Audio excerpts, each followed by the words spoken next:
Pernah nggak kalian kepikiran, kenapa belakangan ini cari kerja rasanya makin susah dan berita soal PHK massal di perusahaan-perusahaan besar atau pabrik kayak nggak ada habisnya?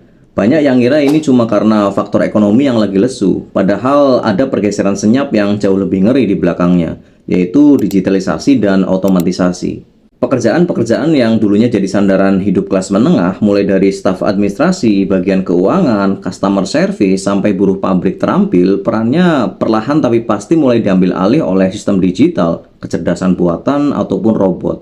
Masalahnya, pergeseran ini menciptakan jurang baru yang bikin kelas menengah makin kejepit. Dulu rumusnya jelas, kuliah yang benar, dapat gelar, lalu masuk ke perusahaan buat ngisi posisi nyaman di kantoran ataupun pabrik modern. Tapi sekarang efisiensi adalah segalanya buat industri. Pekerjaan rutin yang dulu butuh 10 orang, sekarang bisa hanya diselesaikan lewat satu aplikasi ataupun satu baris coding yang nggak pernah minta naik gaji, nggak pernah cuti, dan nggak punya serikat pekerja. Akibatnya, banyak pekerja kelas menengah yang terpaksa turun kelas. Mereka yang tadinya punya keahlian spesifik, akhirnya harus bersaing di sektor informal, seperti jadi pengemudi ojek online atau pelaku UMKM dadakan demi bisa bertahan hidup. Imbas jangka panjangnya ke struktur sosial kita benar-benar nyata. Lapisan tengah yang harusnya diisi oleh para profesional dengan pendapatan stabil, ini perlahan mulai hilang.